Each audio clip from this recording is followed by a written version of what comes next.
Hey, today's a mediocre time with Tom and Dan podcast is brought to you by.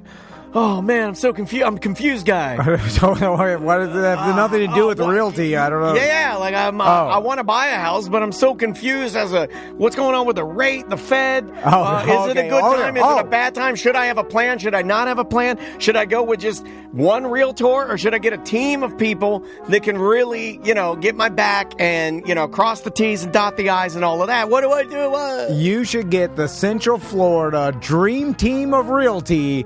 The Bart Merrick team, Bart Merrick and Crystal Van. That was good.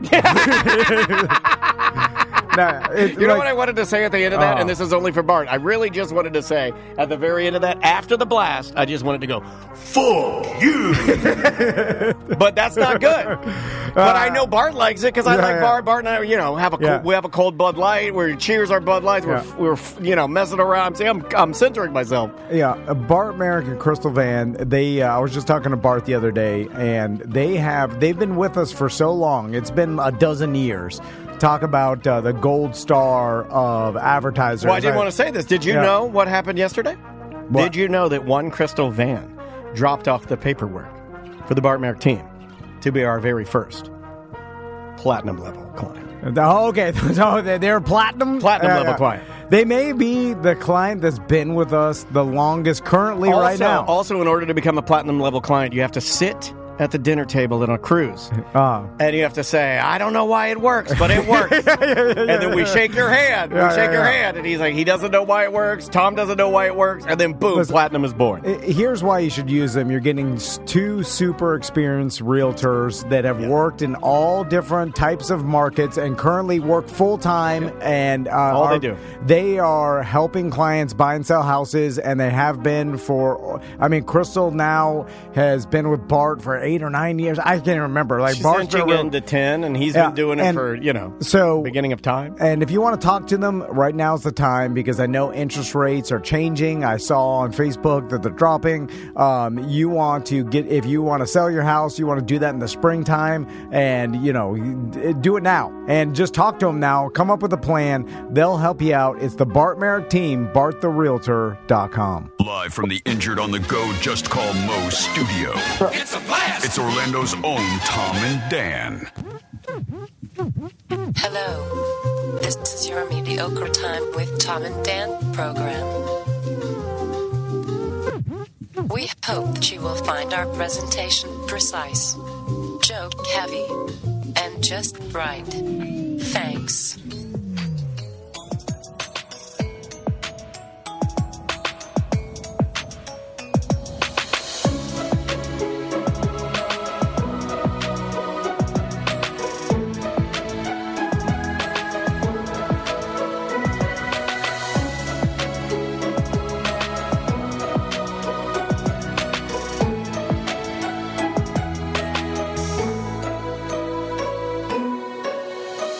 Welcome to the Friday free show of A Mediocre Time.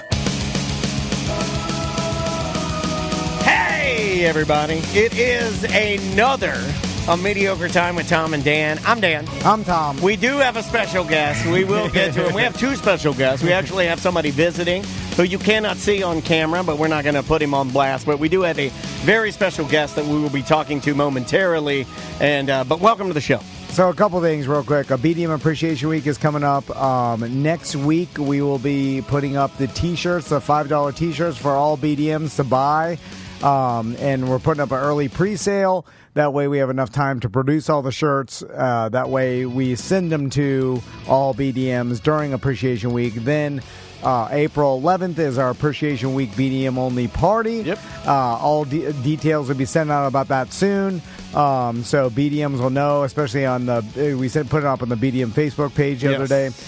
So if you still have time to sign up, if you're not a BDM, just go to tomanddan.com, sign up, and you'll get the information. Another thing, Eric told me that just today only, he's doing 40% off 10 different dad hats, the Tom and Dan blue. I use it for running all the time. I like that hat, yeah. But it's just basically mesh back, regular dad hat, Tom and Dan, and you can get 40% off today. Get a load of this guy up here on the...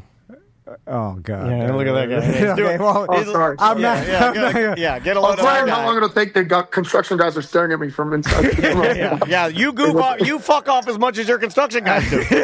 You got everybody there is a bunch of fuck ups there. He's like, you got that one guy showing his nipple to the fucking camera. He's supposed to be get to work on the podcast. All those guys are picking their asses, walking around there like a bunch of fucking idiots. So Seth was going to be in here today, but he's so stressed. He's more stressed about his house than I could ever be about having major surgery a week ago. This guy's really going through it. So Seth sent me this text. On I don't think you should read this text because I think this text is the one piece of evidence that will truly change how people feel about it. Seth says, "I don't think there's a day that goes by I don't feel like my head is ready to fucking explode off my shoulders. I literally want to just mow down everyone I see in my truck and kill people." That's literally where my life is right now. So you want to kill people now because of your... So this is a prime example. Just people that deserve it. Just people that deserve it. But you certainly wouldn't be talking about anybody that would be working on your house. This is a prime example. Oh, yeah, no. Them and the Epstein files people. Okay, them and the Epsteins. This is a prime example Epstein how people that have money and have privilege can't handle stressful... What the hell up, dude? No. Poor people... Nothing to do with it. Yeah, poor people can handle this easy breezy. Seth, I know lots of poor people that have way worse problems, and they're fine. Yeah. They go back. They're Fucking happy. farmer with his foot rotting off, and that guy's he's doing a jig, playing his harmonica, happy as can be. They're partying, and they're like if you run across some of these people, they literally Stage 5 Cancer Strawberry Festival. The guy's happy as can fucking be. Happy as can be. They can handle any problem, and Seth, you are losing your mind, and so okay, listen. You have your patience level, right, or your stress levels. It's like a straight line across, right? And every time something happens, it dips down a little bit, right? Like every time something bad happens, like your fatigue just goes down, your patience goes down, and then you have a couple of days where nothing happens, where it kind of goes back up to normal range, right? So I just feel like just every day it's just getting like hammered and hammered and hammered, like lower and lower and lower, and it never has time to come back up to that, average line. You feel like you're always going backwards. You're never going forwards at all. So no, not backwards. Down. I'm only mentioning this because the chat room mentioned it. It's not me, but they didn't mention never you that your beard looks a little whiter than it did a month ago. They did say that. The first comment was like, "Oh, he stopped dyeing the beard," and I was like, "Oh shit." I don't. Jesus. And it does. I'm actually thinking about growing it out again anyway, because when it grows out, it gets darker for something. Like it gets real thick and dark. I don't dye my beard, damn it! I swear. Well, I mean, you're going to need to. Right now, I believe you because it is gray. It is gray, like Obama when he ended his term. If you it's the zoom, it's the camera on the phone. It's making it look more gray. What is the? Okay, so let's get down. There's dust on the lens. Let's get to brass tacks here. Let's get down to the nitty gritty. Let's get to it. What is the major problem with the renovation? If you had to choose one big problem, that if you could snap your genie fingers right now to steal from my business partner Tom, he's a genie man. If you could rub a lamp and get a genie. And you can solve one big problem with your renovation right now. Number one problem is? I should never have started it.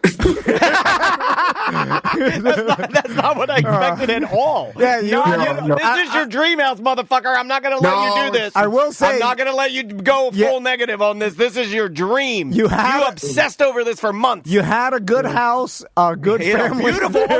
Hold on. He had a better than good house. That's not fair. I know. He had a fucking Victorian mansion. Yeah, you had a Victorian mansion. It was fine. You had a Dracula mansion that was badass. And don't even lie. And you gave it all. Apparently the sellers didn't think so, but whatever. Yeah. Or the buyers didn't think so. Well, what did they think? What is their problem?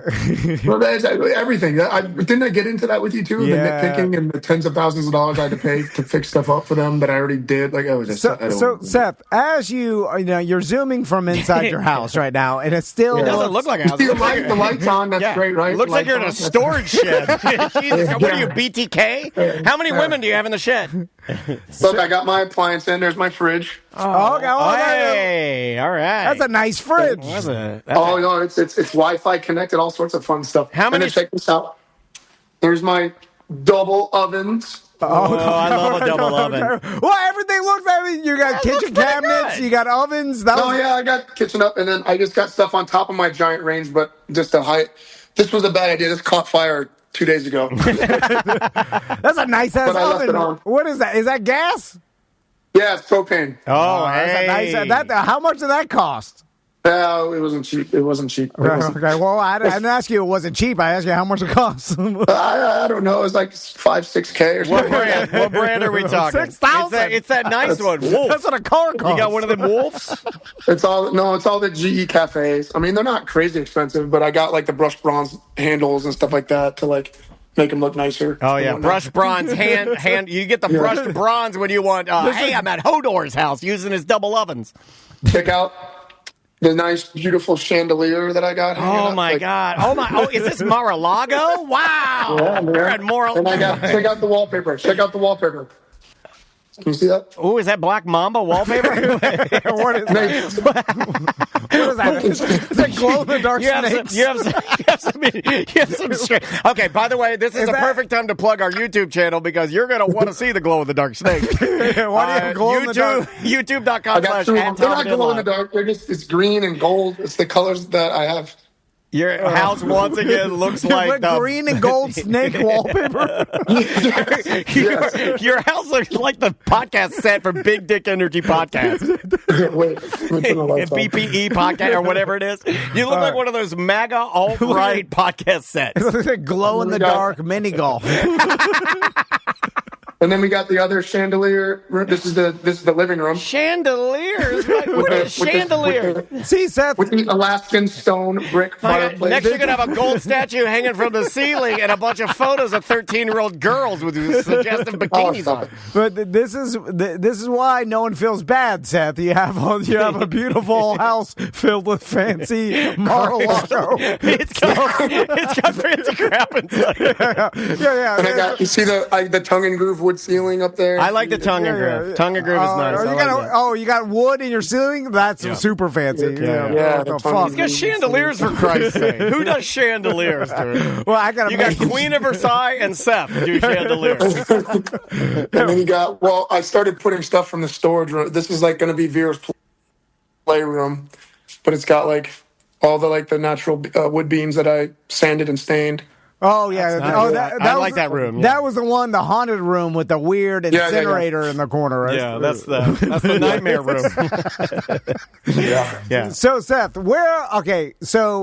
you're how many months behind on completion of this project? Look, I'm just happy I started moving stuff in the other day, like just some boxes and stuff. Sorry, my voice. I screamed in the car earlier today, like at the top of my lungs, and it's gone. I'm not even kidding. This is not for the show. You and I are the same. You and I have so many similarities. I screamed in the car. I will get so mad that I will scream my vocal I saw cords. stars afterward. What'd you scream? I do. I scream until I pass out. I've never screamed. Because I was on the phone with two different people that would just transfer me because they sent me the wrong knobs to my range. It was supposed to be brushed bronze. They sent me the silver, and then they sent me the wrong. It's supposed to be brushed bronze. This is rich people problem, Sam. No, it's not. It's stopping me from moving in my house. It has nothing to do. They not send me brushed bronze. You're screaming over brushed bronze knobs. No, I'm screaming of the frustration of nobody doing what they're supposed to do. Like that, it's just no pride in anybody's work. Nobody takes pride. Who takes pride in brass knobs? I would not take pride in my knobs. In your job, in your work, and just things. But it's all made in China. GE, it's all China. It's Chinese garbage. Well, they take pride in it. They're like all about it. They're all about the country and making things great for them. Look how sad he is. I hate sad Seth. Make brushed knobs great again. So and then now I got transferred right after the call was beeping in because the Wi-Fi isn't working on my oven. So I called two different people. Wi-Fi should not have oven. Oven should not have Wi-Fi. Wi-Fi should. Sorry, I'm on a lot of medication. You'll never use that. You won't. Well, I'm thinking when I'm out at the dojo and I'm like, you know what? Let me check on my quiche. Yeah. No, my oven has some. something for Jewish people so they could use it on the Sabbath. I love it. Got some Jew crab on it, and I don't want it. No, I'm just saying, I've never used it. It's like, oh, you can. They charge you extra to put the Jew settings on your oven. So, Seth, it's this little thing. The main thing recently was the tile. I'm upset at that the most because I messed that up. Like, it's not anyone else's mess up. That was my mess up, and I should have known better. But you don't want to know how much my tile was. It's natural black limestone tile. How much? What's okay with luxury vinyl planking? You know what I mean? Natural black limestone. Because natural limestone matters. You don't want that artificial limestone, you motherfucker. No. I meant like the cut was called natural cut. Like, it looks all rough and like bumpy. It looks like a castle floor. That's kind of why I did it. All right. This is castle too. Honestly, it's natural. Because when you think Florida, everybody thinks castle. Yeah. Yes, especially on Lake Conway, you think castle. You know those old castles on Lake Conway. Those forts, man. When rednecks get rich, they build castles in Florida. Exactly. It's happened for generations. You know what? I vote be a goddamn castle. There's one out in Claremont. There's a Claremont castle. Well, yeah. So you're supposed to. I'm supposed to seal it. Before I put stuff down. So stupid ass me. I bought the sealer, and it's like one bottle is supposed to be good for like 500 or 600 square feet. My home's only 3,200 square feet. I bought like 8 bottles. 8 fucking bottles. And I'm like, oh, it looks good since I'm laying it on so thick. So I laid it on even thicker. And then I'm like rolling it on. I'm like, oh, this looks amazing. It's like black. It's glossy. It looks great. This look like castle. This exactly like castle. So I put enough sealer on it to seal like an 8,000 square foot house. And I come back, I tell nobody can, and I'm already pushed back with deadlines, so I think nobody can be in this house. It said 3 days, but I waited 4 days just to be sure. I was like, nope, 4 days. Nobody can step foot in here. I want to make sure that it's sealed properly. The castle. I walk in. I don't know if I sent you the picture, Tom, but it looked like somebody took just water and just tossed it up in the air, and it just splashed all over the floor, and it dried that way. It looked like it rained in my house, and it dried super hard and solid with like drop marks over my entire floor. The entire 3,200 square feet of floor. I ruined. How did it happen? I ruined it. I fucking ruined it. You ruined it with the sealer. I ruined it with the sealer. You put too much sealer? Or way too much sealer. Can't you just get some sort of angle grind it off? remover, like chemical remover? Oh, yeah, they angle grind. They took a special diamond cutter bit that was like this big around, and it was like, I got 3 guys to give me a quote on how to fix it. One walked in, and he shook his head, and he goes, I'm sorry, man. You might want to call somebody else. We don't have time for this. All my people are going to call out the day I tell them to do this. I don't have to. My guys, look, man. They're on paid phones, but they won't do this. Look, they're a little. Look, I can get them to do a lot of things, but I can get them to sleep with homeless women, but I can't get them to. I like telling your customer, my employees will quit if they see this. Yeah, and I've yet to leave a bad review for the time. I'm going to definitely leave a bad review. No, you didn't use them. So you're going to use them. I don't care. You have a, like, look. He told you the truth. He said his employees will take one look at this and call out and quit his job. Well, I don't care. Then you find better employees. I would never hire an instructor for cutout day and be like, look, this kid's a little slow. You might want to slap him around a little bit to get him deeper in his stances. And the students and the teacher's going to be like, no, I'm not going to teach him. No, I fire him and I get a new instructor that teaches whoever I want him to teach, right? Oh, my God. Tears in my eyes. So anyway, the second guy first for sure you do that. You just wouldn't tell him. The second guy came in and said, "Oh man," he's like, "We gotta hazmat up. We gotta strip the whole floor, which means we have to seal off all your paint. They said the fumes will strip the paint off my walls. So they said they have to like essentially mummify my home in order to strip this off. And then I sat in my car and contemplated suicide. And then I called another person, and he came out and said, "Look, yeah, that's true. We might have to do that, but there's a mechanical way to do it with this machine, and there's a polish cream I could put down, and it might work." So he came in, did it. He's like, "Oh, this looks good. We might be able to do it." So he did it. It was only, instead of $6,000 for the stripping, it was only $5,000 for the mechanical way to strip it. Okay. So they ended up doing it, and it looks fine, looks great. But it cost me $5,000. So $5,000 mistake on my end. Well, you live and learn. Live and learn. I mean, that's the trial of a castleman. This is your second castle. When you're building castles, sometimes you're going to have to tear some castles down. This whole thing has been your mistake with the... No. That was the whole, I shouldn't have put my house for sale and bought the house. I just said that at the beginning of the podcast. I said my regret is even doing this to begin with. Serious question. Did you gain a lisp? Because the chat room, you sound like you're lisping like this. And the chat room. Am I really? Yeah, it sounds like everything you're saying. I think you have a stress lisp. No, I'm just tired as hell. That's a lacquer lisp. He's got the lacquer lisp. That's from the fumes. It's deadly. You put 10 times the amount of lacquer on the floor. The fumes will... you start having a stroke. Somebody said in the chat room. I have a lacquer lisp. When I'm stressed and tired, I do that a little bit. Oh, okay, that's not normal.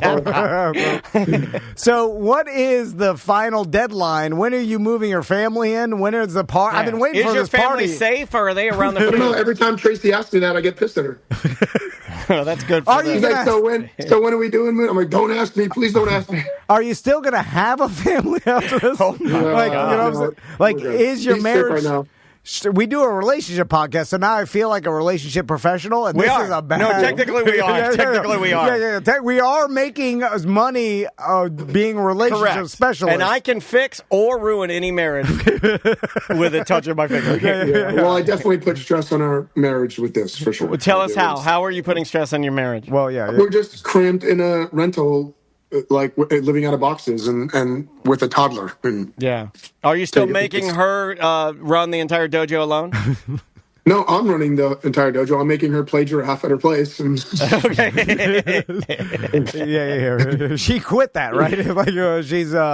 She quit that soon after you got married. That was my prediction, by the way. Before that. Well, no. What do you mean? No. She's working for a Disney hotel. That's what she's really doing. No, I know, but I'm saying she quit the dojo.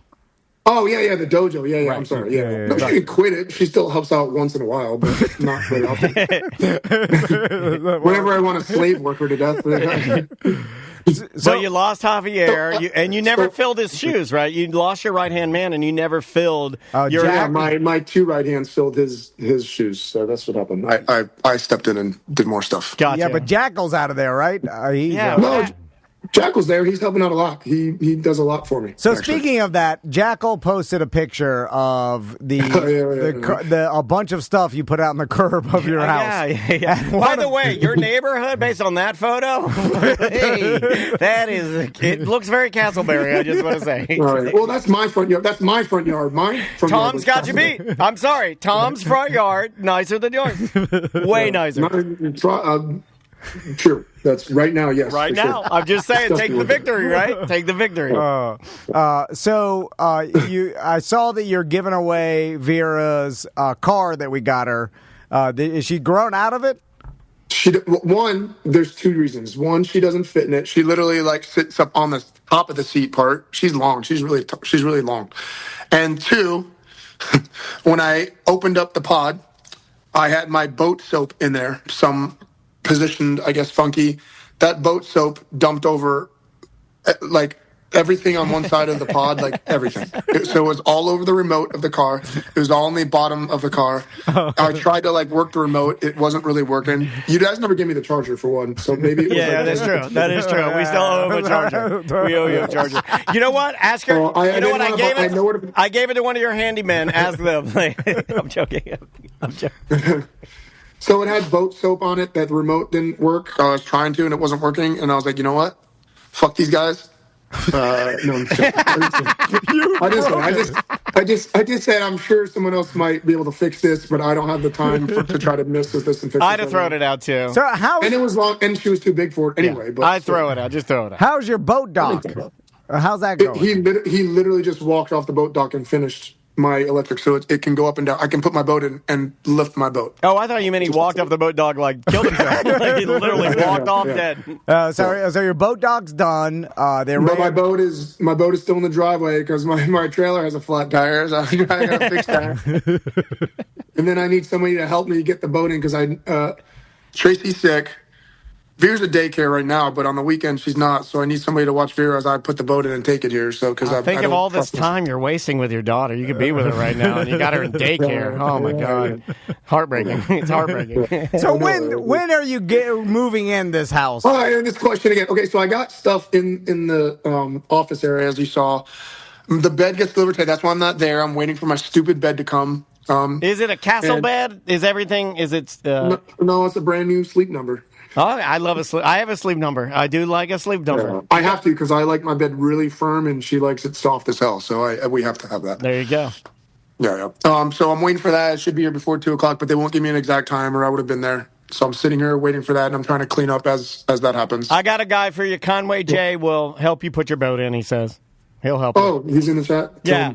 Conway J says call him. He'll help you out. There you go. Okay. Yeah, we can't just sit here. You're being nice enough to come on here and honestly drag yourself through the mud. So, the least we can do is try to help you out a little bit. My God. I mean, it's what I always do, right? It's what I always do. So how much? I'm sorry, man. At the end, I should be able to move in. So once this bed's in, after I got in a fight with my contractor for the 20th time 2 days ago about my plumber being in here to fix stuff because my hot water heater weren't run correctly.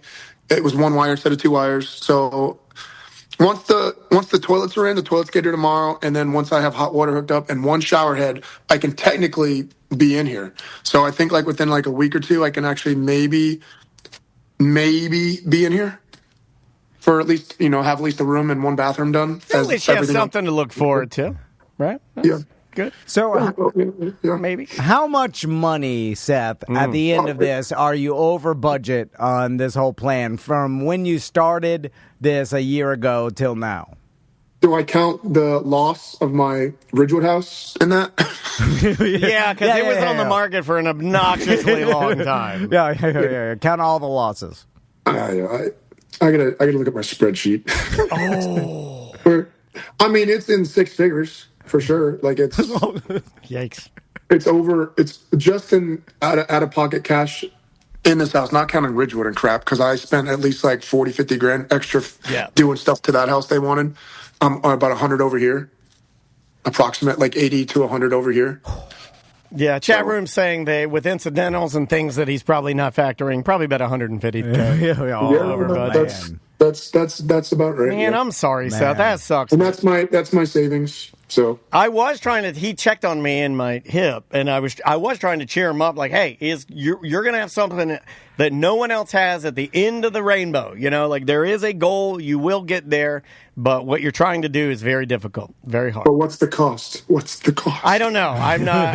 I don't shoot my for. It costs everything. Lose everything. So, all right. Now, Seth, the more important question is, by this summer, I'm going to be able to take my boat and leave it at your dock for a couple. Yes. I said you can. Yes. A couple days over, just because I don't want to take it in and out of that goddamn public boat ramps. I'm paying the ass, as I want to leave it there so my sons go on to go tubing. I'll just go around your side gate till you're back and use your dock. I don't have to tell you. Just ask him for a key. I'll look in the back window. I'd like to see. I don't know if the gate and the fence will be up by the summer, but yeah, that's fine. Yeah, I'll make my way back. Who's showering. Yeah, put a towel over it. They just staked out. You probably can't see that. They just staked out the pool. All right. I forgot there's going to be so much more things going wrong. Oh, my God. I forgot about the pool. Forgot about the pool. Forgot about the pool. There's no way the pool goes smoothly. No, pools never go smoothly, dude. I've never seen one pool go smoothly. It already started this morning. I got here. I'm looking out back, and there's this freaking root from a live oak tree that I chopped down. It was the size of half of the house. It was insane how big it was. And my pool guy texted me. He's like, "Hey, just so you know, this wasn't part of the dig. They're going to let us know how much they're going to charge us to pull this damn thing out." I'm like, "Yep, of course." Oh, yeah, you look out there. It's never part of the dig. Yeah. They're like, "Yeah, we don't know what we're going to find underground, so that wasn't part of the dig." I'm like, yep. The dig implied pure sand, nothing else. Yeah. Not even trash. Yeah. One rock. I'll give you one Coors Light can. $10 a rock. Yeah, now there's orange peel grinds all over the ground out there. Whatever. Well, Seth, I'm really sorry, man. Good luck with your bed today. We'll get you back on the show. What? No, I said thank you. Yeah. Good luck with my bed. At least you'll get a good sleep. You'll get it. I know they're going to complain about getting it up the spiral stair because I just put the new spirals in. Oh yeah. They need to be sanded and stained the wood, but I warned them from the beginning. I'm like, look, there's spiral stairs. It's tough to get up. Oh, they've dealt with that. In the past. People love obnoxiously stupid stairs. Yeah, they love them. They love getting a king size sleep number up there. Yeah. They'll smush it good. All your electronics gonna be busted as shit. Trust me. Oh, I got a sleep number. All right, Seth. We'll let you go, buddy. Have a good weekend, okay? Okay. Thank you, guys. All right, buddy. Love to the family. Karate of Orlando. Yeah, that's his website. All right, man. See you. All right. I forgot to tell Seth that we had a BDM that emailed us that, like, my son's going to the jungle. Oh, yeah. Let me pull that up. And so Seth's always talking shit about how we never get him any business. Let me pull that up. I got it right here, buddy. We can end on that. That'll be a nice little way to head into the break here. It's somebody's grandson, I thought, right? Oh, was it? Okay. I saw the email. And then he was talking shit about Seth that you didn't know the prices. Yeah, well, basically, short of the long is, like, he messaged Seth, and Seth has no idea how much it costs to take his karate classes. No. Well, that's the and to his defense, he's been, he's still owner of the jungle, but his dojo is where all his time spent and stuff. I think he's just a part owner of the jungle. The other guys run that. Seth's out of the MMA business, I think. He's doing something that I do admire, but I don't know if I've ever done it, and I'll explain before we go to break. The idea of, like, finding all of the things that you really want and putting them into your house is cool to me. Like, I love that idea. I love the idea of going and saying, you know what? This is the flooring that I've always wanted. This is the type of natural stone that I've always admired, and it's really expensive, and I have enough money. Like, I've worked to a point where, but I've never, what I'm trying to long-windedly say, I'm sorry, these pills have made me, like, so fucking long-winded. I always end up cheaping out, and I even like quality, but I won't do that. I'll be like, we'll go with something close. Yeah. I'll never get the nicest stuff, the nicest. And I like really nice stuff, but I'll never go, like... Well, that's your wife stopping you. You think so? Yeah. You'd get it. You'd blow all your money for the nicest stuff. You think so? Yeah. Your wife is what's keeping you to be able to blow all Maybe your money. Maybe naturally that's rubbed off on me a little bit, you think? Yeah. Because you've told me before, like, Andrew would never let me buy this. No. Yeah. So that's, no. For a split second, when I bought you a one-wheel, I think she thought I was, like, fucking scamming the system and somehow buying it for myself and lying to her about buying it. Like, that's how much she doesn't. Like, I think the listeners think that her distrust of me with money is exaggerated, and I'm here to tell you that no, it is in the blood. That is a Dennis family trait that my father got that I have. Oh, yeah, you'll just buy the nicest thing without... And with reckless abandonment, not even looking at anything. So, just like the Tourette's guy, John Davidson, and nothing can be done. You can't stop me. It's involuntary. Yeah. And it's an illness. And don't you dare say anything fucking about it. It's a disease. Don't you say anything fucking about it. Because it just happens. It's who I am. Everything is a disease. Everything is a disease. All right, let's take a break. When we come back, we're going to talk about that story about those Cuban guys that drove close enough to Cuba to get shot by the Cuban Coast Guard. And it got serious. There was a kid on board. We're going to know that? That boat? They brought a kid? I think there was a kid on board. They were obviously mentally ill. Or obviously. Like crazy. Anyway, but we're going to call my mom and talk about my neighbors who were training to invade Cuba. We talked about it a little before, but it'll give us a chance to talk about that. And then we got some soft animal abuse to talk about. Yeah. We love a little and some rough play. Brand new music, and I never thought I'd see this. Brand new music from the punk rock royalty band that is Social Distortion. We have their brand new single. It's called Born to Kill, not Born to Lose. A lot of punk rock bands do a lot of like, hey man, just so you know, I was born to do X. Yeah. Punk rock people love telling you what they were born to do. And in this particular song, Social Distortion and Mike and Ness were born to kill. We will be back with more A Mediocre Time with Tom and Dan momentarily. Here it is. Here we go. We'll be right back. 1-844-TOMNDAN if you want to call.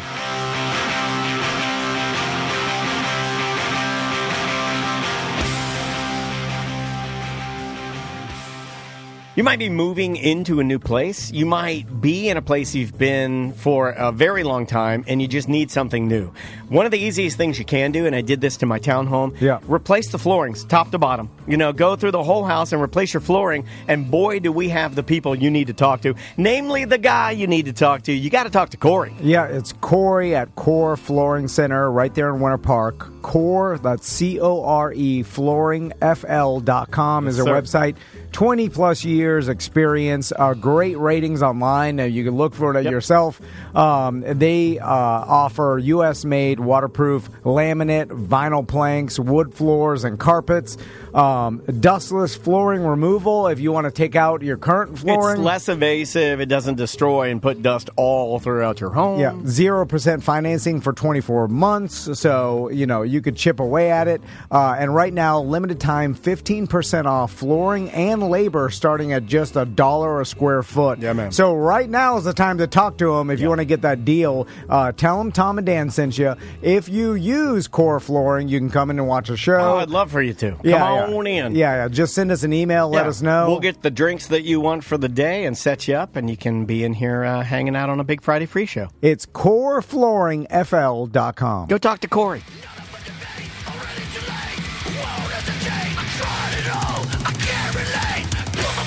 I want to detonate.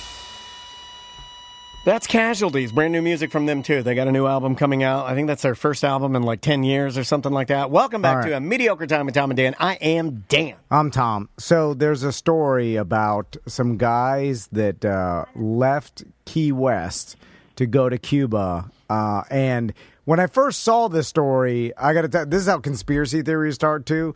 Where when I saw the story, Cuban Coast Guard fires on American citizens, right? Yes. And that was how it was presented in the media. And I looked at it, I was like, what the fuck? I was like, the first thing I thought of was, and this is where conspiracy theory brain goes, is like, oh, this is a setup. So the False flag. The U.S. government can go and fuck around with Cuba now. They're like, hey, you fire the first shots. Yeah, like, Russia loves these. You plant a bomb, and you say it's Ukraine, right? And the next thing you know, you're like, oh, we have to retaliate. We got to wipe them all out. But you did it. Yeah. So then, because I was thinking, I grew up in Miami, and my allergies are breaking out all over my face. And out of all the years I've lived in Florida, I had never heard about a Cuban Coast Guard ever firing on any American citizen. And then I was thinking, I was like, especially after what happened in Venezuela, I'm sure the Cuban government was nervous that it was going to happen to them. Trump was saying oh, Cuba's next or whatever the hell the story was. He was sort of inferring back when we were, taking over Venezuela. I was imagining, the Cuban government was like, hey, whatever you do, telling all their Coast Guard or do not fuck around now. Don't give the U.S. an excuse to come get us now or whatever, So then the fact that this happened, I was like, it seems unlikely, but then as the story unfolds... And what I was telling you earlier, that was a false report. So there wasn't a kid on board. Oh, okay. Yeah, I'm having to weed through details now. But as the story unfolded, it turns out that it was just a group of these Cuban-American guys that were leaving to go... It was a Florida-registered speedboat left in the Keys. The reported stolen from the Keys. It carried 10 men, mostly Cuban-Americans living in Florida. The boat crossed into Cuban territorial waters near Villa Clara. Cuba says this was clearly an armed... they're calling it an armed infiltration event. U.S. says that they're investigating, that this was not a government operation. We're not touching it. We're like, nope. Yeah. Just... It was in the morning hours. The Cuba Border Patrol intercepts the boat, kind of no different than the way we were intercepted with, radio from, I guess they start with radio, and then they put a vessel out to approach this boat. And as soon as they put a vessel out to approach the boat, the men started firing on the Cuban Coast Guard. and then they fired back, killing some of these guys. Yeah, well, it says here that the patrol boat approached them, ordered them to stop. They didn't say anything. They immediately opened fire with assault rifles, handguns, and hurling Molotov cocktails at the boat. Yeah, so that's wild. Now, we had remember that story we talked about like the two crazy guys that had this plot to go take over some... We just talked about a couple weeks ago, yeah. Some island off of Haiti or something, like, and like, this is kind of like that, where, like... It's very in right now. You know, like, a couple months ago, Nazis were very in. Right now, it's in taking over full countries with just 12 people is very in. We have weird trends in 2026. Like, how can a group of adults... Yeah, they're putting confidence in the water, buddy. Convince each other that they had any chance of like infiltrating Cuba and then like taking it, and then not just being immediately murdered by the goddamn, like, yes, I understand the Cuban government. Three words. They don't have the biggest military and it's not the best, but they can beat 10 fucking yokels in a speedboat. Drunky the Bear. Ultimate confidence. Ultimate confidence. Insanity. So then it got me thinking of when I was a kid, my next door neighbors were training to do this and like full fatigues, and they have like I found the names of those. M16s. Okay. Your neighbor was probably part of a few. There were a few of these, but the two biggest ones in Miami at the time, and maybe your mom will know this. In the 80s. We're talking Alpha 66 and Commandos F4. Okay. Those are the two biggies. All right. You've got Alpha 66 and Commandos F4. So I called my mom. How you doing, Mom? All right. How are you? Good. Mama Van. So, Mom, I know we've talked about this before, but our neighbors, like, first they were digging some underground thing for a while, and then that got... Also very in right now, digging in the ground. Very big in 2026. And then, and it's funny because growing up, my room window was about 12 foot from my neighbor's house, and you could look out my room. Would you? Would you stand there and look out? Yeah, I'll look at the blinds, and then sometimes I see them over there, and they'd be in fatigues, and you're a curious guy. You love asking questions. This didn't drive you crazy? No, I mean, I also I like to mind my business, so I like to look at like, oh shit, they got fatigues, and like, plus I'm a 8-year-old boy. I don't know, but so Mom, tell me about this again. So they were part of one of these groups that were like, and essentially no one ever did anything, by the way. They just all trained, and it's like a guys get together to have some beers, fatigues. No, ma'am. You have your guns and stuff, and you start loosely making plans to overthrow laser side, man. Overthrow Castro. Yeah, it was the first time I saw it. I was kind of shocked, like, what the hell is he doing? And they were all dressed in black and the mask, and half of them looked kind of overweight and not in shape, and it's 90 degrees out, and I'm watching. And to be honest, it took me a minute to think, oh, my gosh, they actually have weapons in their hands. So it was an odd thing that they were running around and yelling stuff, mostly in Spanish. Yeah, behind your son's bedroom. I love that. I love that. I think that's awesome. This is Miami. So 80s mom. It's also an 80s mom. You let the guys with guns run behind your son's bedroom. Also, it's the best neighbors to have when you do this, because the Van family doesn't involve the authorities at all.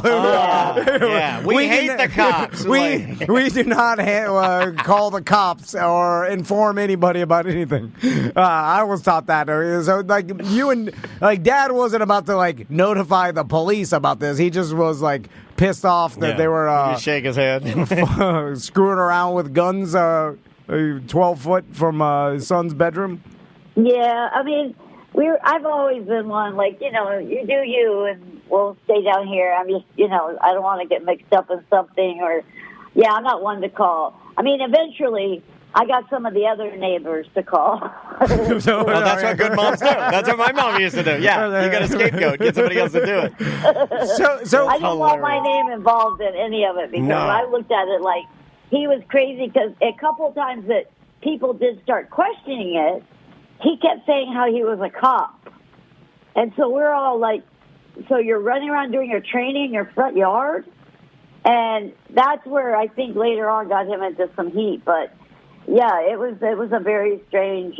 Imagine how good cops would be if they all trained in their front yard. I'm just saying, Mama Man. I'm just saying. Well, I just can't imagine. It was 90 degrees, and they had full masks, like not to show their face, and they're running with all this gear on. I'm like, also oh my very God, popular right now. The not showing your face. 2026, very popular to mask And this up. is like mask up. 1980, what, 8? 89, 90s? Yeah, around that time. And, what was weird is he started off with kind of like 3 or 4. And then as time went on, it was like 6 or 7. And then at one time I drove by and there's like 12 of them. The guy only had like an acre lot. So he would start running partly in the street and then across the neighbors and taking a stand behind the mailbox. I mean, it was like the craziest shit that I've seen in a long time. I don't know what made me think of this, Mom, but I just, I'm 44 years old and fairly successful in life, so you did a good job, Mom. That's like the nicest thing you've ever done on the show, man. But I will, and I think... My God, you got your mom to go give you an all. But part of, I really do believe this, was like my mom always gave me freedom to kind of do what I wanted. It's a good American mom. To the point where it's absurd to think about some of the things that I was able to do now having sons of my own, right? For instance... Yes. I agree. For instance, I would never do that with my grandson. She loves your grandsons more than she loves you. Now this was I love that. So that was a test, and you passed. This was a different time. Obviously, this is the '90s, and this is pre-Columbine and all this shit. But when I was in high school, and like my pop-ups, and still does, it's in the family, have a place off Loop Road in the Everglades, right? And he used to have a firing, like a gun range built in the back of his property or whatever, Awesome. like in the Everglades where he just shoot guns. Yeah. And I grew up doing that or whatever. Then one day I was like, hey, Mom, can I take Dad's guns in the van and drive with my friends to go shoot guns in the Everglades? Way far away. And she was like, yep, no problem. So I loaded a bunch of guns. And, I had no idea. Yeah. You know who also did this, but he got pulled over by the police, was John Popper of Blues Traveler. Got pulled over with a ton of guns in his van. You were old enough to drive by yourself, so you were like 16. Yeah, you were a man, she said. You hear that? Your mom's like, wait a minute, pussy, you are a fucking man. No, your mom just called you a man to your face and get the fuck out of here. I was old enough to drive. Your mom's tough as shit. She just said, you're a man. Get out of my sight. Go shoot your guns. I was like 6 or 7 years older than Tommy. I was like 3 years older than Becca. Like I was like, what if your mom started telling you she takes Tommy and Max to shoot straight? And I remember I put all the guns, and then I was like, me, the wizard, I think Fernando was there, and they were like taking guns, has a big ass gun save, and I'm like, let's take some bullets too. And then, there's a thinking man right there. He's like, we got the guns. What else do we need? Tom's like, get the bullets. And then, bullets. We loaded them in the back of my mom's conversion van, right? And then I was like, which was a badass conversion van. That's luxury, dude. We called the Scooby Doo van. and then I put a beach blanket over them. That's what John Popper did. That's exactly what John Popper did for Blues Traveler. He just put a towel over. I was like, in case the cops stop us. And I remember we stopped at this place called Four Corners. It's like right before the Everglades. You got to get a Mellow Yellow and a Reese cup. No, we also bought like some watermelons and shit to shoot because they have like produce for the Miccosukee Indians.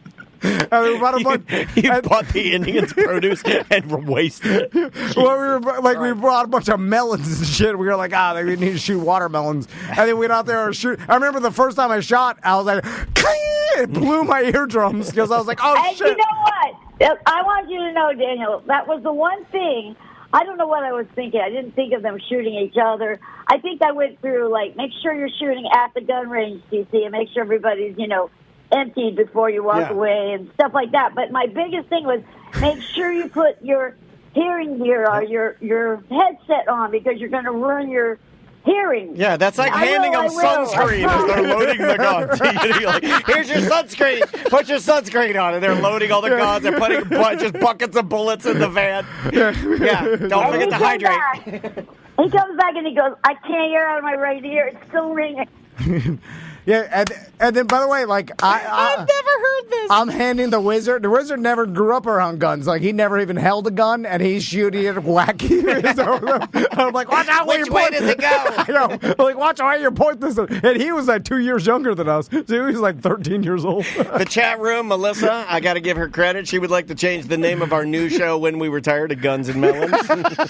Guns and Melons, not bad. This is some Florida, and by the way, Florida shit. Florida shit in Miami, which rarely happens anymore. Anyway, all right, Mom. Thank you for talking to us today. I appreciate it. What's going on? How's Bitey? Oh, he stopped biting a long time ago. Oh, he's chill now. That's right. Yeah, he's super chill. He's like a Jimmy Buffett cool dude now, right? Is he floating down a lazy river? The other one just scratches my legs when I go over it the whole time. Scratches my legs. I have dry, ashy legs. Mama Van, you been good? The listeners love you, and they want me to tell you that they love you, and they're saying hi. Nope. Uh-oh. Okay. All right, Mom. Okay. There we go. I'll text her later. What if we lost her? That's terrible. No, I can't take anymore, man. I can't take anymore. She's tough. I can't take anymore. One of the toughest women I know. She is the best. There's simple pleasures that I love, like certain little Florida things that I love.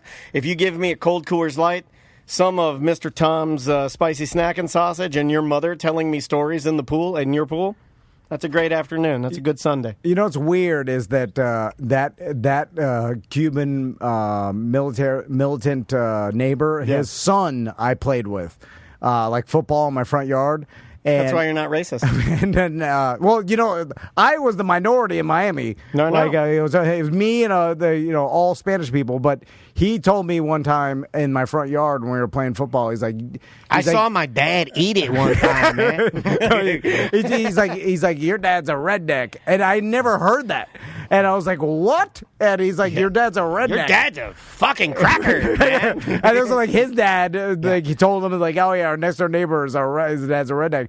And I was like, no, I don't think so. Were you mad about it a little bit? I didn't even know what it meant. Yeah, that's how little. That's like Scott Bakula on what's that show? There was no rednecks aware around. You know what I'm saying? So I didn't know what that even was. It was an insult. Quantum Leap when he looks in the mirror. That's what you were doing. You were like, "Oh shit, I'm a redneck." That's what you said. Yeah. Like I didn't even know the concept of it or what he like. You know, and I was like, no, I think you got it wrong.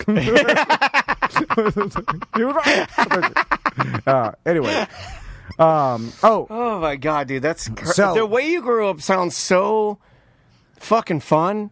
For lack of a better, like I wouldn't trade. Like, look, I loved how I grew up, and I loved my parents, and I had a great upbringing. But when you tell me stories of just the freedom, you really touched on it. The word freedom. Like, and you're alive. You're not injured. You didn't burn your hair off. You didn't have scars all over your face. You're not like you're right. You don't have any broken bones. All your limbs relatively work pretty good. If I was genetically a different person, then it would have been, I think, way more rough. But genetically, I'm Tommy. You see what I'm saying? So, like, I lean towards doing the right thing and then not getting in trouble. You're good. You're a good guy. But not, like, really just the awkwardness of, like, getting in trouble. Never wanted to, you know what I'm saying? So, like, with all the freedom and stuff, I never wanted to do bad things, you know? Like, but I was able to do whatever. Is it I thought of. I was just like, hey, let's just go drive to Orlando with the... Well, then that sort of breaks the old cliche of the preacher's daughter or the repressed, super strict kid. I mean, you were given guns, a van, a warehouse of beer. I'm not kidding. Yeah. You were given guns, a van, a warehouse of beer. You had all your dad's tools at disposal. I mean, saws. You could build anything you want. You could do anything. You could do anything. Four-wheelers, vehicles, no helmets if you wanted to wear whatever. Like friends could come over, jet hang skis. out. Yeah, my mom never asked me what, you know. And you were fine. Yeah. So my point is that I lean towards giving kids freedom more than I agree than not. I agree because you learn shit fast. Although I never learned anything. I knew we'd get there. I knew we were walking. We're looking all around. This, it's all happenstance. It's all the way you're born. You're like, you know, like this.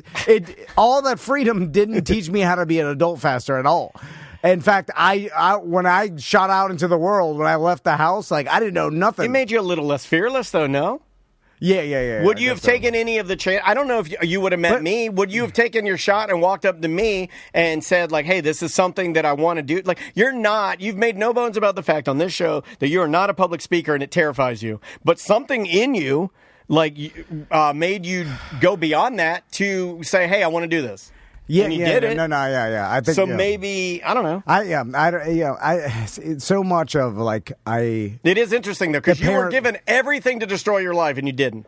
I do lean towards, and I know everybody's tired of hearing it, but it's like you're born a certain way, and the parents have very little to do with who you're going to be in life. I don't think it has to be that way, but I think it absolutely can be that way. And then, like, the parents are there to, like, I guess keep you safe at first and, like, put some sort of, like, instill something into you. But I think you are going to be who you are. And it's like, and then, all, like, the fucked up kids that end up being like shooters or crazy and shit like that. And people always look towards the parents. Like, man, I now more than ever, I look at like, man, I don't know if that's the parents' fault. Now, if the parents shouldn't have should have recognized their kid's mental illness and like kept guns away from them, yes, I do agree with that. But like some of the other shit, like I don't necessarily blame the parents on their kid's mental illness. Well, like Christine's saying, I kind of agree with this. Parents can encourage or invalidate the way you are, which can change how you act.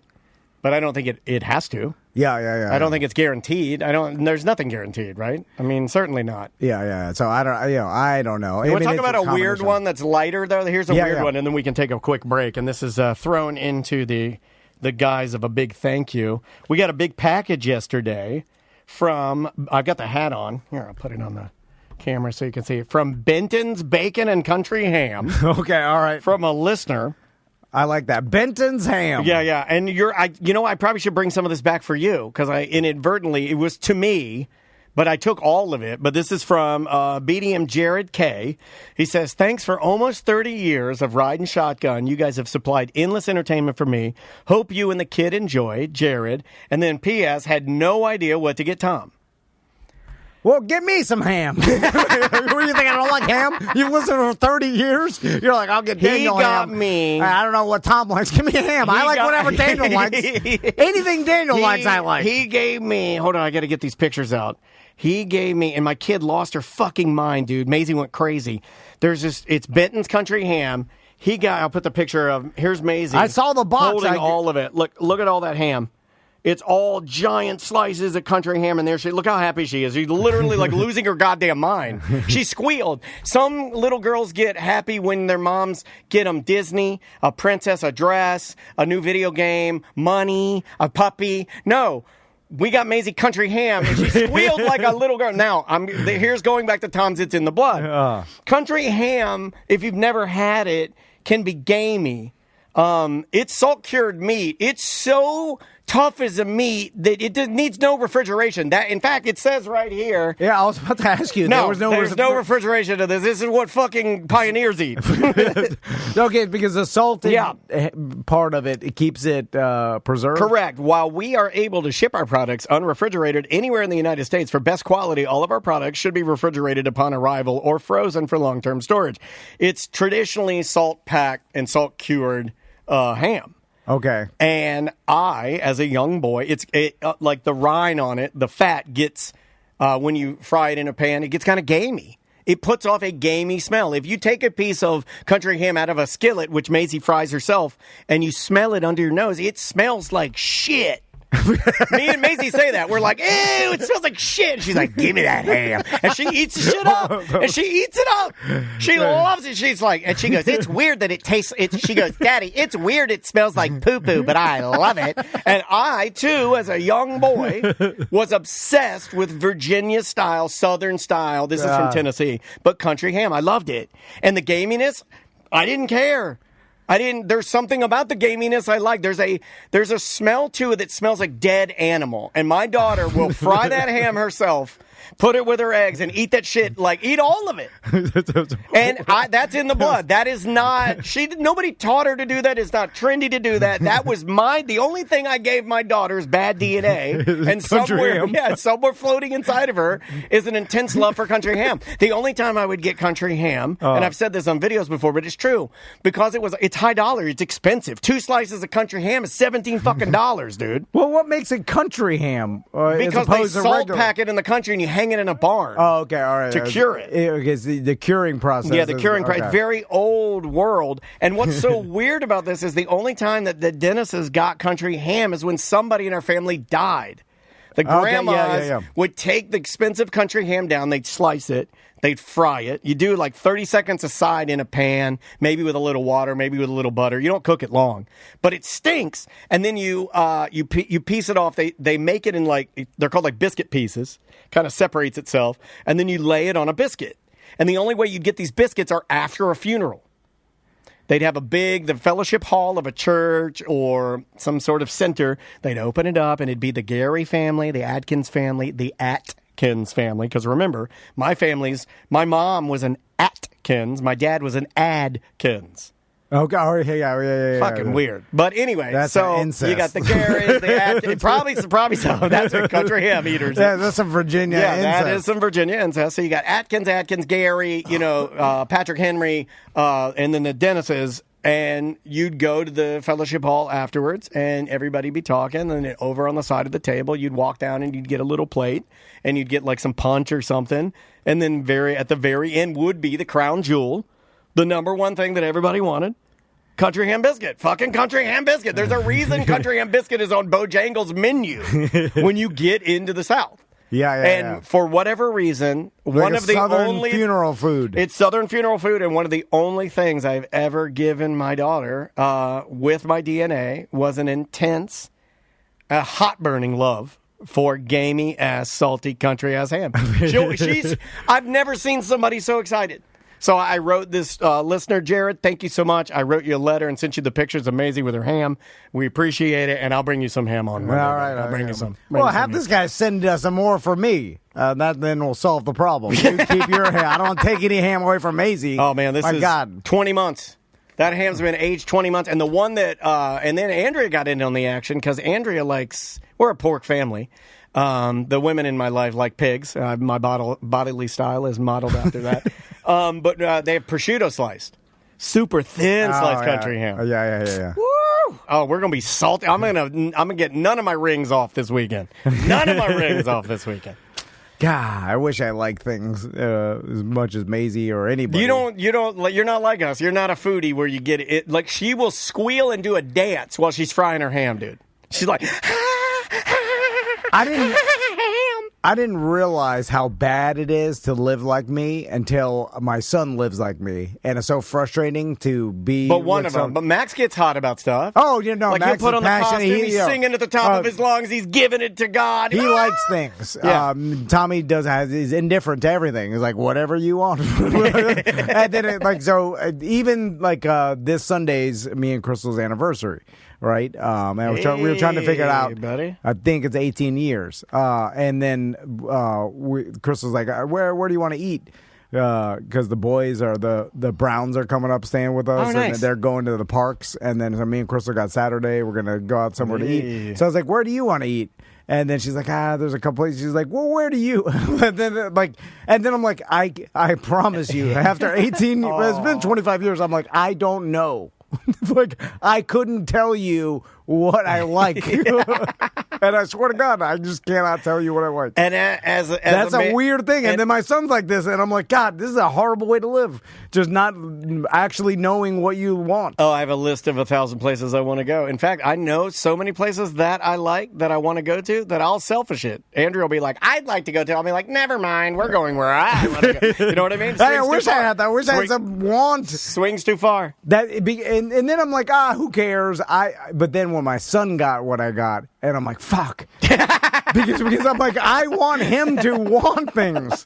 Like, I want my son, I want him to be different than me. Like, it's like, he's just like me, anti-Forrest Gump. It's like Forrest Gump shows up, and he's another Gump. I got another dump. All right, let's take a break. We can come back. We're going to talk about a Florida man feeding a hawk a buzzball. I shouldn't laugh at that. But buzzballs forever make me laugh. I will buy. I didn't know what they were, and I saw it on TikTok. We had a buzzball in our refrigerator at my house for years. Okay. I bought it as a joke for Andrea. It was like I saw it. I was like, oh, this looks stupid. You know what I mean? Like, it's a fucking buzzball, man. If you don't know what it is, Google it. The name of the band, Leisure Hour. The name of the song is Not Done Bragging Yet. Ooh. We'll be right back with more A Mediocre Time right after this. 1-844-TOMNDAN. Show at tomandan.com for last-minute emails. Happy Friday, everybody. It's better off this way, but I'm finding feelings to forget. You seem so lost in space, but I don't think you're friends. If you've always wanted to learn how to weld, we have a welding school right here in Central Florida in Orlando. It's called Underground Metalworks. Yeah, man. It's underground-metalworks.com. And the small class sizes, the owner is a BDM, Jason, who has his own real popular podcast about welding called Arc Junkies. Yeah, you can check it out. Arc Junkies, and like the latest episode, he's on episode like 397. This is just to show you, this is just another example of like, he's all about welding, and he wants to share that with you and show you in a very intimate and small classroom size school how to do it right. Yeah. And this guy lives and breathes welding, and Underground Metalworks, they got full week MIG, TIG, stick certification. They've got the weekend basic programs that you can take. You could take this as like a hobbyist, sons, daughters, fathers, mother, family welding. Wants to, you could do it if you're a hobbyist, if you're a tinkering handyman, if you want to start a new career path. Yeah. That's the one that I would think of. Like, look, man, in an age where computers are taking over the data aspect of things, we're going to need to weld some stuff. And just knowing how to weld in your garage, that's a cool skill to learn how to do. Confidence. Yeah, you could fix a lot of things if you learned how to weld. Plus, artists out there need to know how to weld. And it's, like I said, right here in Orlando, and they have flexible schedules with classes that you could take. Or like Daniel said, you want to change your job and look into that. This is a really cool welding school. And talk to them. There's 10% Wait a minute, off. are you telling people that I'm telling them to change their job? I don't want to be on the hook for that. I don't want to be on the hook for people that are like, I'm changing my job, I'm doing it. I heard Dan say it, I'm doing it. 10% off if you use promo code mediocre. Just tell me Tom and Dan sent you. Yeah. He'll take care of you. It's underground-metalworks.com.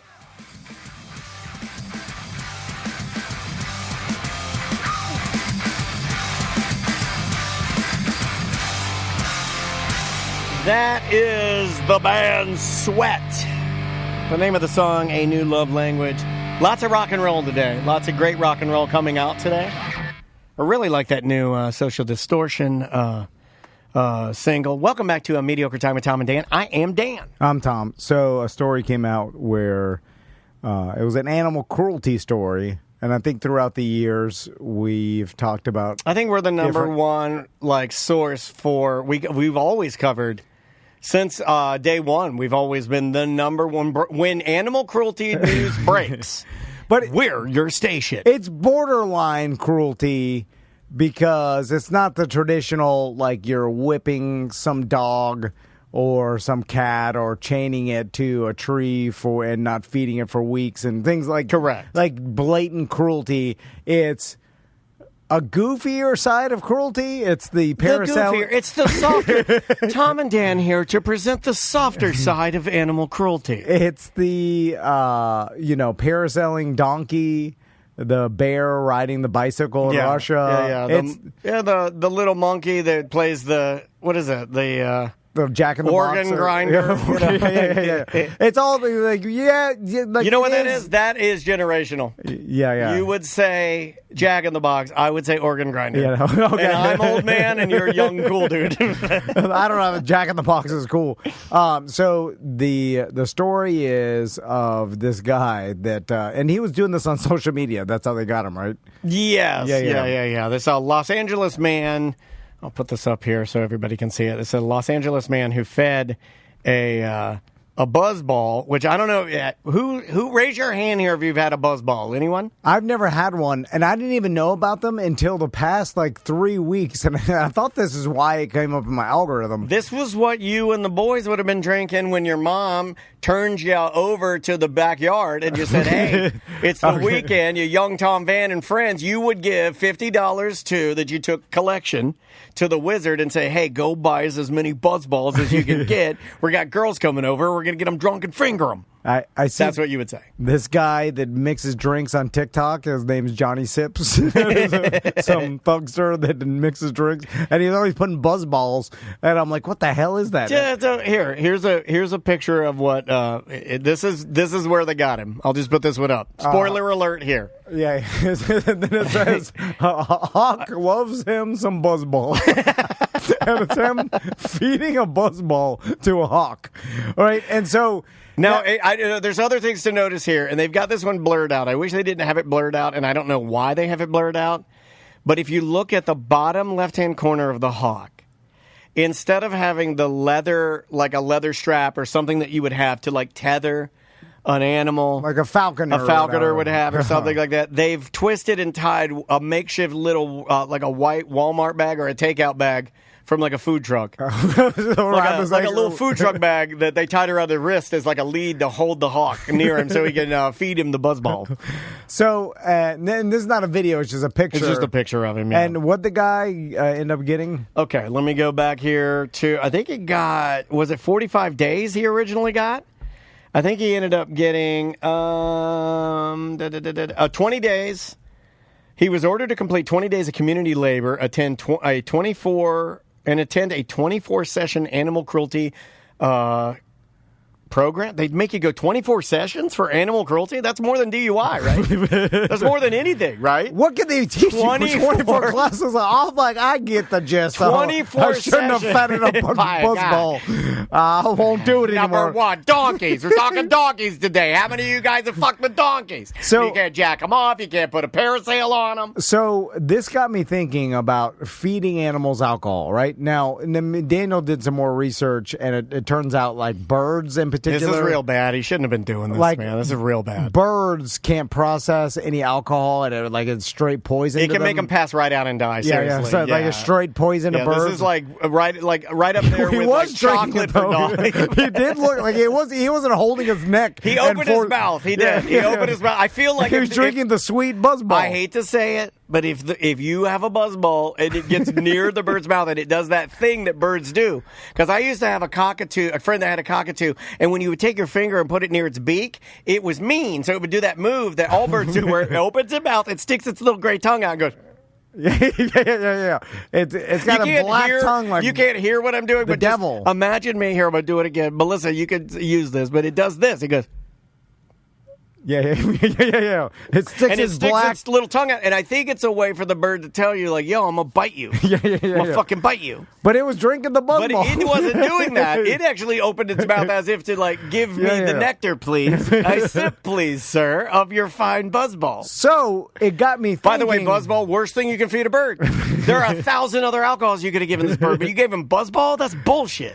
It got me thinking of Gus the Camel, because Sarah, who was on 2 Weird Job Wednesdays ago, she was the person that was appraised antiques and stuff like. She worked in antiques, antique mall, and her mom owned Gus the Camel, who was a famous camel of what was the name? The Shriners. The Shriners in town. Very well known in Volusia County. Yeah. Where little Danny Denny spent all of my days. And Sarah's like, I'm gonna come back in on the show and talk about my mom owning Gus the Camel. Shout out to Beehive Antiques. So if you are an antiquer, go hit her up and shop BDM only. I wanted to call her today. She's probably busy. But the Gus the Camel would famously drink beer. And it was known for drinking beer. We used to talk about it on the radio. We did. And celebrate Gus the Camel drinking beer. No one got mad. Oh, no. People would say it to me. You would see there was a Gus, and I don't want to spoil it, but you can do your research on Gus. But he had a trailer, a custom painted trailer that had all of his, hey, this is Gus the Camel. And I remember when you would see him out, he'd have his head out. And you'd be, oh, it's Gus the Camel. And people would be like, come back later and you can feed him a beer. Yeah, you know, it was almost like a thing. It was like, don't worry, he's the beer drinking camel. Gus, he loves his beer. And then you put a beer in his mouth, he'd tilt his head back and drink it with his big camel lips. Yeah. Oh, he'd suck it down good. Yeah, then he'd like fiddle around with the empty bottle and spit it out. Yeah. And then looked like Steven Tyler with a buzzball. Everybody loved it. And I'm sure even back then there was maybe some uproar. It's pre-social media. Some people knew. Like some there was at least one woman would say to her husband, they should not be doing Oh, yeah. We were going to hire Gus the Camel one time. I don't like talking about this. It gets too real because your wife was really mad at us. We have I think our 3rd anniversary or something. We were going to try to get him to fucking downtown Orlando. Look, Crystal Van is as cool as they come, but she was not having that. She was not happy about that. And she's very cool. We make her sound. We would have been rich if it wasn't for that. That would have made our show. Yeah. That would have made the news. I contend that Gus the Camel would still be here, third mic. Maybe producer with Ross, third mic. But I think that day and age is done, and you can't have any animals drinking alcohol. You can. What? You can, and I've been thinking about this long and hard, and I knew you were going to say this, and I've had this flagged in my fucking brain all day. Animal cruelty. We're probably the podcast and show that I wouldn't say we don't enjoy it. We don't like the animals getting hurt, but we will cover it because, look, nobody else is doing it, and it's our goal to cover animal cruelty. Again, robots. Dude, robots. Whole new Usher. Yeah, Usher's in a whole new decade of cruelty because you can do anything you want to robots. Yes, you can. Robot donkey, put him in a parasail. Robot hawk, feed him as many buzzballs as you want. Yeah, but it's not as good. Dump him in his electronics. The good part about it is that it's like we all know we're like, this is not supposed to happen. Like this guy, when he's feeding the buzzball to the hawk, he knows, and that's why. Hey man, he likes green apple. That's why it's good because you're like, this is unnatural. Like a robot, it's like you could do anything to a robot. Now, what if I made the robot? What if I made it so the alcohol hurt the robot too?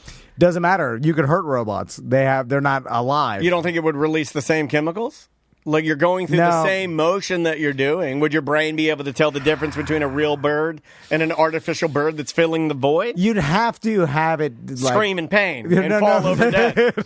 You'd have to have all things I can engineer in my software. Now that I know it's a robot, if I didn't know it was a robot, then you're back to a buzzball. Well, then I'm stealing your idea of kidnapping people and putting them in the simulation. Yeah. I'd have to not know. Then it's the same. But if I know, it knocks it down a peg or two. I'll still do it.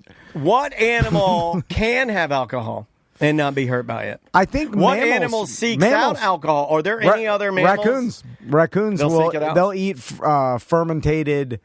God damn it. I like that. Hold on. Let's a moment for fermented. Motherfucker. I need a moment for it. I'm saying that to myself. My name is Fermentated Jones, baby. They'll eat fruit or any sort of things like that in the wild that have been fermented. And you can't fix it now. What do you think? You're going to fix it now? Fuck you. You can't fix it now. They'll eat fermented fruit that landed on the ground as rotting, and they'll get drunk. And they'll do that. Raccoon. I think they just want the sugar, and they get drunk as a byproduct. But they'll do it over and over. I want them, and I'm bears will do it too. I want them to crave the being fucked up, though, and that may not be a thing. Dolphins. I think there's a poison. They poke the pufferfish. They poke the pufferfish and it releases a toxin, and then they'll get all fucked up from it. And I think it's one of the only cases in the animal world that we know of that we see animals intentionally doing something just to alter their state of mind. Where do we draw the line here, though? Okay, let me throw something at you. I had a lady. I was talking to Andrea. I don't want to say how I do this. I had a person that's connected to our family. I was talking to Andrea's grandfather about those bird feeders that fling the squirrel off. Yeah. And we were laughing and having a good old Florida American moment Christmas time. And it turns out those actually hurt the squirrels, this person said. Oh, yeah. So my wife will get mad. Where's the line for you? Oh, well, it's different for everybody. It's different. It is. This is a personal thing. I think it is a personal thing. Part of when we had Seth to come on the show today, because Seth's an animal lover and he cries all the time about animals. But he there's a spectrum of animal abuse, just like there's a spectrum of all abuse. Yeah. And where do you put Buzzball? Well, that's okay. If you put the most extreme, Michael Vick, your electrocuting animal dogs. I don't like the ones where it's like, and least extreme. There has to be something lighthearted there. There's nothing lighthearted in them. Well, the parasailing donkey, I will always argue that the parasail is the punchline. You're just scaring it, like maybe it's uncomfortable, but it's more of a mental thing. Like, I don't know, they can't comprehend what's happening. Yeah. But weightlessness is scary for donkeys. So if Michael Vick's a 10 and let's say fishing is a 1, right? Because I know that's a form of animal abuse. Yeah, I've seen the Australian lady online that steals the fishing poles. Have you seen her? She's making the news this week. She's stealing Australian fishing poles. She's going to get shot. It's an accepted form of animal abuse, and no one cares about. Like, you catch a bass. My son's in a fishing class this afternoon. He's going to catch a bass. And then he's going to release it. I mean, it didn't want to do that. Oh my God! Like, you're fucking with it. What if your son comes home and he's like, "We fed buzzballs to fish today." I wouldn't even care. Yes, happy people like, yes, he's doing a thing a normal 11-year-old. He's doing what I did. Yes, you're like, you're hugging him, you're crying. You want to take some guns to the woods? Don't forget your buzzballs. By the way, I'd never let them. Never ever. Ever. So in that spectrum, fishing to Vic, where does this land? And feeding a hawk a buzzball? Because honestly, he didn't have to pry the hawk's mouth open too, and that's important. Yes. That's important. It is like if he had been it's forcing, a 3. It's a 3. If he had been forcing the hawk's mouth open and pouring it in there, execution style, kill that man. Well, no, that man. It's still birds are tough. And I know it's poison. I don't know if I could open a hawk's mouth. Yeah. I don't know if I'm strong enough. Not in my current state. It'd be bite crazy. Like, you know what I'm saying? But like the hawk is drinking it, so there's that. And I contend this guy's so dumb he didn't know that the poison. Wait a minute. If I'm Mo DeWitt, this guy giving the buzzball to the bird was just a bartender. Yeah, there's also another picture of the bird with a blunt in his mouth. and the bird can't smoke it.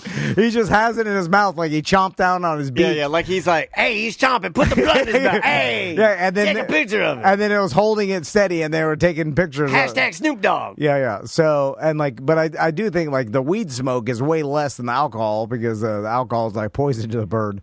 Birds... Actually, no. I researched that, too. Did you know that if we hotbox this room, a room this size, close that door, and we had a parakeet in here, that we could kill that parakeet with marijuana smoke?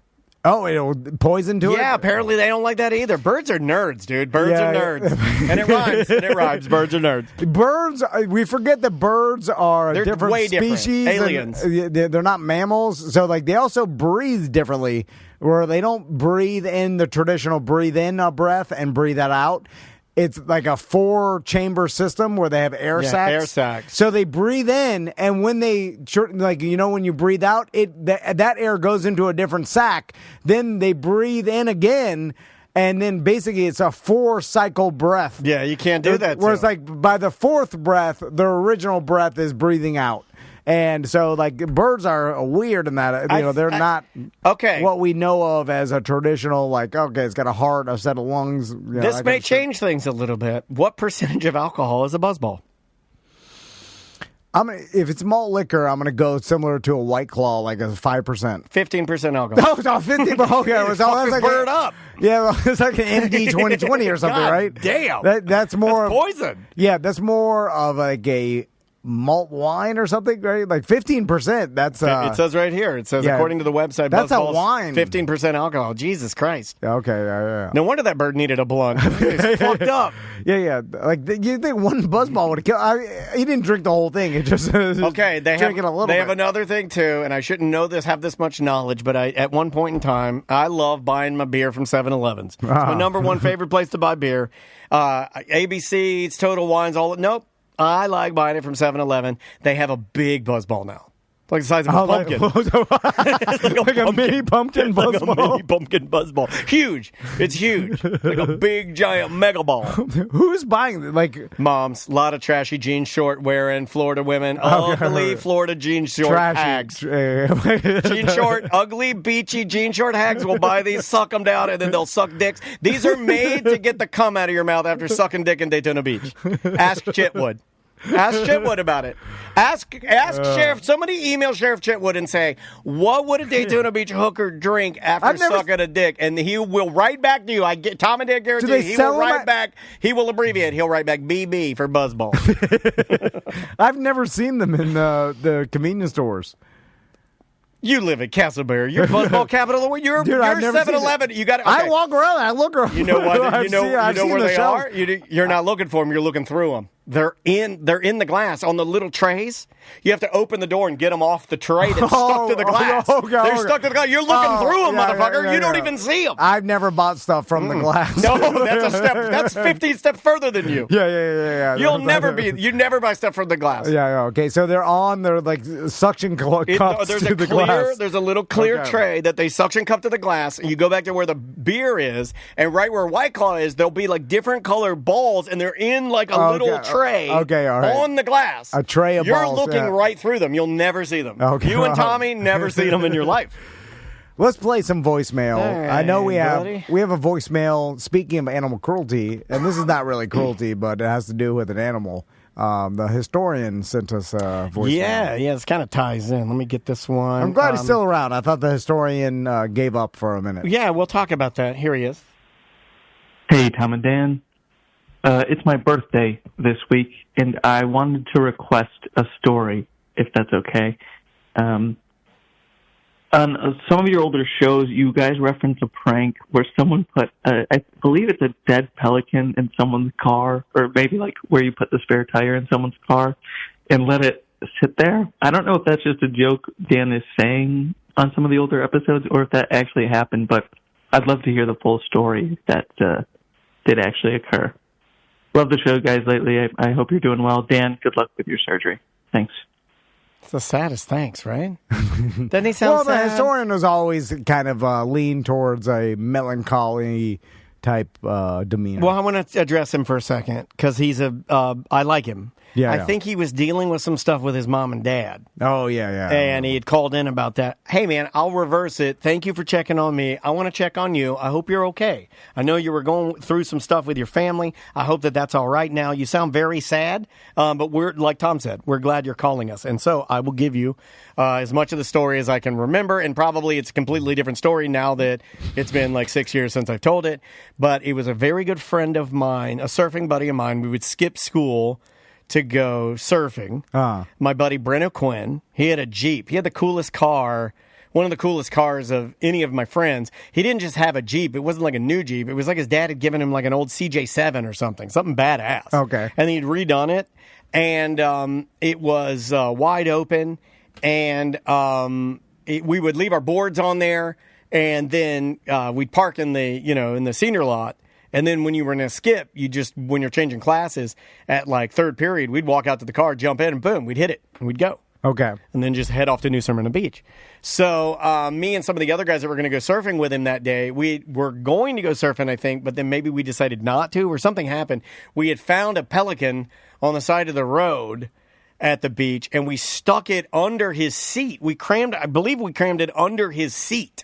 It was all dried out. Like birds, when they die, they'll dry out and they have like a weird, had guts petrified. And stuff. But we pushed it under his seat, and he's not like, he was kind of like one of these guys. He's a good dude. I'm not saying anything bad, but he's like not the most observant. I feel like I could do this to you. Yeah, I feel like you I could put a pelican under my seat. I think I could. You are pelican ready. I feel like you're perfect for this. You slide a pelican under your desk, and then that's what we did. We slid a pelican under his seat in the Jeep, and I think, no bullshit, he rode around with it and took his girlfriend, who he's married to this day, and owns his dad's insurance company with her right now.